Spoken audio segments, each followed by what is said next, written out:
দুর্নীতির নামে প্রায় 26,000 শিক্ষকের একটা পুরো প্যানেলকেই বাতিল করা হয়েছে। এই দায় কি রাজ্য সরকার নেবে? দেখুন, রাজ্য সরকারের দায় কোনো মতেই আমরা বলবো না। তার কারণ যারা চাকরি পেয়েছে এটা এখনও কোর্টের বিচারাধীন ইস্যু। কোর্ট তো এখনও শেষ হয়ে যায়নি। নিশ্চিতভাবে কোর্ট রায় দেবে এবং আশা করব যে যারা চাকরি খোয়ানোর পথে তারা চাকরি খোয়াবে না, চাকরি তারা পাবে, চাকরি তাদের থাকুক, আমরা এটাই চাই। দলের অভ্যন্তরে দুর্নীতি এখন শাসক দলের জন্য কাল হয়ে দাঁড়িয়েছে বলছেন ইন্দুকেরা, কি বলবেন? দুর্নীতি দেখুন, এটা ব্যক্তিগত কোনো কেউ যদি কালিমালিপ্ত হয়, আমি এখানে দায়িত্বে আছি, আমি যদি আমার কোনো খারাপ গর্হিত কাজ, সেটা দল তো দায়ী থাকবে না তার জন্য। কেউ যদি সেই কাজ করে থাকে, নিশ্চিত এটা তার ব্যক্তিগত এবং নিজস্ব। শিক্ষা কর্মদক্ষ শফিউজ্জামান শেখ ওরফে হাবিব মাস্টার, সেই সঙ্গে মুর্শিদাবাদের নওদার ব্লক সভাপতি, পরিচিত নাম হাবিব মাস্টার। আপনাকে স্বাগত ভাবনায়। ধন্যবাদ।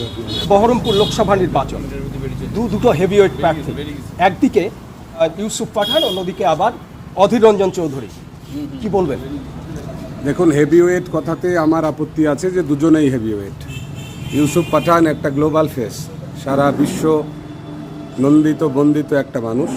সেখানে কোনো একটা রিজিনাল ব্যক্তির সাথে হয়তো আমরা তার তুলনা টানছি। যাই হোক, তবুও বলবো, যেহেতু পক্ষ প্রতিপক্ষ নিয়েই রাজনীতি, আমরা সবসময় আমাদের পক্ষকে নিয়েই ব্যস্ত আছি।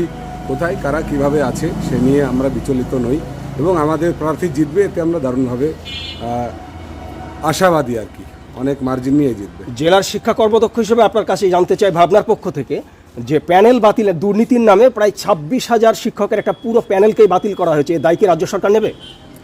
দেখুন, রাজ্য সরকারের দায় কোনো মতেই আমরা বলবো না। তার কারণ যারা চাকরি পেয়েছে এটা এখনও কোর্টের বিচারাধীন ইস্যু। কোর্ট তো এখনও শেষ হয়ে যায়নি। নিশ্চিতভাবে কোর্ট রায় দেবে এবং আশা করব যে যারা চাকরি খোয়ানোর পথে তারা চাকরি খোয়াবে না, চাকরি তারা পাবে, চাকরি তাদের থাকুক, আমরা এটাই চাই। নিন্দুকেরা বলছেন যে বাংলার মেয়েদের হাতে 1,000 টাকা তুলে দিয়ে শিক্ষিত যুব সম্প্রদায়ের সাথে কার্যত প্রতারণা করেছে রাজ্য সরকার, কি বলবেন?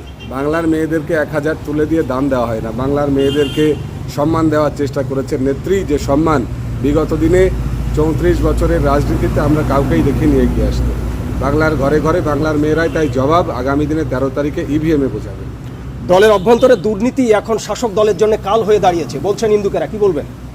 দুর্নীতি দেখুন, এটা ব্যক্তিগত কোনো কেউ যদি কালিমালিপ্ত হয়, আমি এখানে দায়িত্বে আছি, আমি যদি আমার কোনো খারাপ গর্হিত কাজ, সেটা দল তো দায়ী থাকবে না তার জন্য।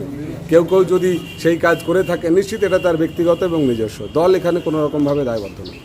তাহলে আর যে 2 দিন পরে নির্বাচন, নিশ্চিত জয় কার মনে করছেন? 100% ইউসুফ পাঠান জিতবে। মুর্শিদাবাদের মানুষ ইতিমধ্যে তাদের সিদ্ধান্ত নিয়েছে। খবরের কাগজে সমীক্ষায় প্রকাশিত হয়েছে অধীর চৌধুরী হারবে এবং অধীর চৌধুরী নিজেও বলেছেন বিজেপিকে ভোট দেওয়া দাও। তার এই নৈরাশ্য এবং হতাশা থেকে প্রমাণিত তিনি হেরেছেন। অনেক ভালো।